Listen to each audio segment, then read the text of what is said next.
ਸਤਿ ਸ੍ਰੀ ਅਕਾਲ ਦੋਸਤੋ, ਮੈਂ ਸੋਮ ਸਹੋਤਾ ਤੇ ਤੁਸੀਂ ਵੇਖ ਰਹੇ ਹੋ ਏਵਨ ਪੰਜਾਬੀ ਚੈਨਲ ਦਾ ਬਹੁਤ ਖੂਬਸੂਰਤ ਪ੍ਰੋਗਰਾਮ ਹੈਲਥ ਕੇਅਰ। ਅੱਜ ਹੈਲਥ ਕੇਅਰ ਦੇ ਵਿੱਚ ਇੱਕ ਬਹੁਤ ਗੰਭੀਰ ਵਿਸ਼ਾ ਲੈਣ ਜਾ ਰਹੇ ਹਾਂ ਔਰ ਉਸ ਬਿਮਾਰੀ ਦੇ ਨਾਲ ਕਿਤੇ ਨਾ ਕਿਤੇ ਸਾਡੀ ਜ਼ਿੰਦਗੀ ਜੁੜੀ ਹੋਈ ਹੈ। ਉਹ ਹੈ ਦਮਾ। ਆਖਰ ਦਮਾ ਹੈ ਕੀ ਹੈ, ਇਸ ਦਾ ਸਾਡੇ ਸਰੀਰ ਨਾਲ ਕੀ ਸੰਬੰਧ ਹੈ ਔਰ ਦਮੇ ਦੇ ਆਪਾਂ ਕਿਸ ਤਰ੍ਹਾਂ ਸ਼ਿਕਾਰ ਹੁੰਦੇ ਹਾਂ। ਇਹਨਾਂ ਸਾਰੇ ਸਵਾਲਾਂ ਦਾ ਜਵਾਬ ਦੇਣ ਵਾਸਤੇ ਮੇਰੇ ਨਾਲ जुड़े हुए ने डॉक्टर राहुल मिश्रा जी। राहुल मिश्रा जी आयुर्वेदिक के फील्ड में अच्छा काम कर रहे हैं। ये वो लोग हैं जिनका का पूरा परिवार आयुर्वेदिक के साथ जुड़ा हुआ है। डॉक्टर साहब, सबसे पहले स्वागत है। नमस्कार सर, दमा क्या है? यथा श्रोतांसी सर्वृद्यः मारुतः कफपूर्वकः। प्राणव स्रोत का सबसे बड़ा ऑर्गन लंग्स, उसके बाद हृदय जी, हार्ट और लंग्स।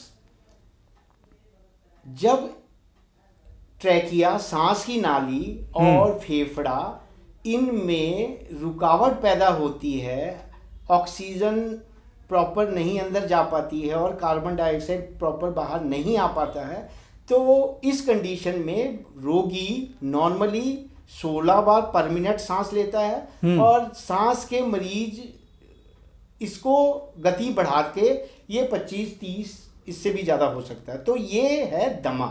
जब ऑक्सीजन हमारे शरीर में प्रॉपर नहीं जाती है और उसकी कमी को पूरा करने के लिए रोगी लंबे लंबे सांस लेता है, तेजी से सांस लेता है, तो वो सांस रोग में अस्थमा बोला जाता है। इसको अस्थमा बोला जाता है।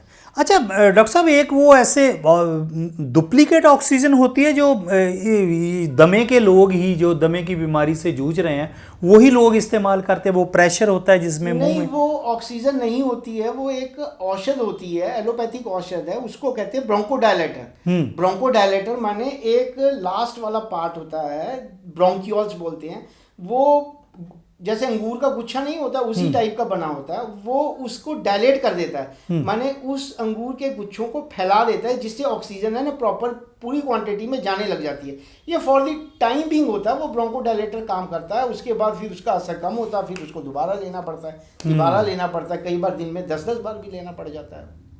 दमे की बीमारी की मतलब शिकार जो लोग हो जाते हैं, कैसे पता चलता है कि ये दमे की बीमारी का शिकार है? उसके क्या लक्षण क्या होते हैं? 5 तरह का दमा है। ऊर्ध्व श्वास, महाश्वास, छिन्न श्वास, तमक श्वास और शुद्ध श्वास। ये 5 दमे में पहले महाश्वास को लेते हैं। महाश्वास, कभी आप है ना सांड के पास गए होंगे, सांड के जो सांस लेने की गति की आवाज को आपने सुना होगा।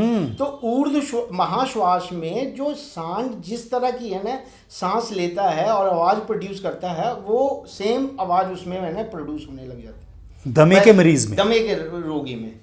दूसरा है ऊर्ध्व श्वास।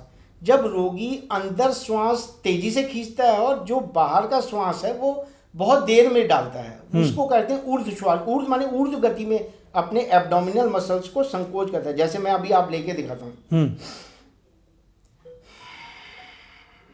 ये लंबा सांस आपने छोड़ा तो ये ऊर्ध्व श्वास के अंतर्गत आ जाता है।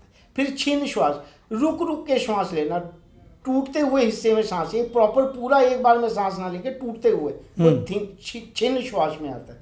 ये जो तीनों श्वास है आजकल बहुत कम आते हैं और ये ये असाध्य हैं, कष्ट साध्य भी नहीं है, असाध्य रोग है जी।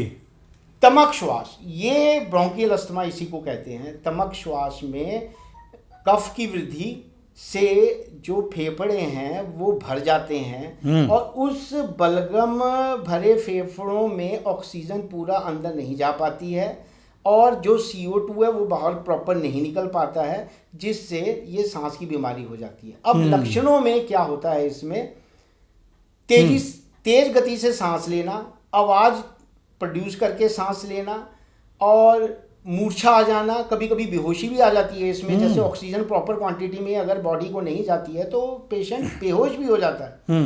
और इससे रिलेटेड और भी लक्षण आने लग जाते हैं, ओज, भय, शोक, ये सब आने लग जाता है, बीमारी की चिंता। और वातज पित्तज और कफज, वातिक जो श्वास है उसमें शरीर घटता है, और जो कफज है उसमें स्थूल होता है, उसमें बल की वृद्धि रहती है। तो बल की वृद्धि वाला रोग तो साध्य हो जाता है, जैसे तमक श्वास है वो कष्ट साध्य है, मुश्किल से ठीक होता है, पर ये ठीक हो जाता है औषधियों से। और बाकी जो ऊपर के श्वास मैंने बताए हैं 3 श्वास, वो असाध्य होते हैं। एक होता है शुद्ध श्वास, जो है ना दौड़ने भागने कमजोरी की वजह से है ना, लास्ट वाला जो शुद्ध है वो वैसे ही ठीक हो जाता है, वो अपने कॉज को हटा दो तो वो नॉर्मल आ जाए। कैसे पता चलता है कि ये दमे का मरीज है, और दमा किन किन कारणों से मतलब लग जाता है? वातिक कारण, पैथिक कारण, फिर एक इंटरनल कारण, एक्सटर्नल कारण और लोकल कारण। अब हम एक एक बात करते हैं। वातिक, वात जिस जिस कारणों से प्रकोपित होता है वैसे वैसे कारण, जैसे ज़्यादा कसरत कर लेना, अपने सामर्थ्य से ज़्यादा साहस दिखा देना, या फिर धूल मिट्टी के कण, जैसे आपने अभी बताया कि धूल मिट्टी के कण वाले वातावरण में रहना, ये पॉलन्स, जैसे आप देखिएगा ज़्यादातर अप्रैल के महीने में जब कटनी होती है तो लोग किसान धुआं उड़ाते हैं, बिल्कुल, वो पॉलन्स है ना, जब सांस के द्वार में जाता है तो कफ को मारने के लिए कफ की वृद्धि करता है। पॉल्यूशन, जिसे हम पॉल्यूशन भी कह सकते हैं। पॉल्यूशन, एग्जैक्टली पॉल्यूशन वर्ड ही है जी। और वो पॉल्यूशन से भी सांस का रोग बन जाता है। ये तो है वातिक कारण। पैथिक, वातिक कफज कारण में है कफ वृद्धि कारण, जैसे सिलाब वाले कमरे में जो बंदा ज्यादा रहता है, जैसे जिसमें पानी दीवारों में आ जाता है वो सिलाब, वैसे कमरे में रहना, ठंडा पानी पीना, आइसक्रीम खाना, कोल्ड ड्रिंक्स पीना, या फिर केला का साथ ज़्यादा सेवन करना, ये कफज कारण हो गए। एक होता है इंटरनल, वैसे मान लो अंदर है ना, इंटरनली ऑर्गन में ही है ना कोई गड़बड़ी आ जाए, लंग्स के ही ऑर्गन में कोई गड़बड़ी आना। एक्सटर्नली माने बाहर से, जैसे अपने एब्डोमिनल मसल्स का है या फिर थोरैकिक मसल्स का है, ये सारी मसल्स का वीक पड़ जाना, जिससे सांस ना खींच पाता है रोगी ना छोड़ पाता है। तो ये सारे कारण है जिससे पता चल जाता है कि ये सांस का रोगी है। कैसे हम बच सकते हैं इससे? बचने के लिए कारणों में ही है ना, कारण को ही हटाना पड़ता है। सारे कारणों को आप हटा देंगे तो आप बच सकते हैं। और वैदिक जी, इसमें 10 औषधियाँ हैं, जिसमें पुष्कर मूल है, जीवंती है, अगरू है, सिरसा है, शैल छोटी इलायची को बोलते हैं, सिरसा बोलते हैं तुलसी को, ये है, हल्दी का सेवन है, ये सब दवाइयाँ हैं। और औषधों में है बहुत सी औषधियाँ हैं, जैसे श्वासकाश, चिंतामणि रस, श्वास कुठार रस, अभ्रक भस्म, नागार्जुनाभ रस, श्रृंगराभ रस, ऐसे बहुत सी औषधियाँ हैं जो रोग और रोग की क्षमता और उसकी प्रकृति को देख के एक चिकित्सक निर्धारित करता है, और उसको क्या देना है वो डिसाइड करके उसकी चिकित्सा करता है। सो दोस्तों, ये डॉक्टर मिश्रा जिन्होंने बताया कि दमे के लक्षण क्या है और इससे हम कैसे छुटकारा पा सकते हैं, ये सब इन्होंने बताया। क्योंकि दमा जो एक बीमारी है वो इतनी ख़तरनाक बीमारी है जो डॉक्टर साहब बता रहे हैं कि जिसका सीधे का सीधा संबंध है हमारी सांस के साथ है। बहुत से लोग ऐसे देखे हैं जो बहुत लंबी लंबी सांस लेते हैं, और उसके सांस लेने की जो आवाज़ है वो भी हम बहुत मतलब सुन सकते हैं। जैसे इन्होंने एक वो उदाहरण भी दी कि जब किसी बैल की आवाज़ आती है, वो सांस लेता है तो वो कितनी ज़ोर से लेता है, वगैरह वगैरह। डॉक्टर साहब, जाते जाते ये ज़रूर मैं पूछना चाहता हूँ कि कसरत इसके लिए कितनी ज़रूरी है? तुल भ्रम गुणा कश धनुकर्षणादिभि आयामो विविधोंगानाम व्यायामा इति कीर्तिता। व्यायाम की परिभाषा है ये, मैंने एक्सरसाइज क्या चीज़ है वो बताएं। इसको ऐसे भी बोलते हैं, शरीर आयास जनकम कर्म व्यायाम संगीतम।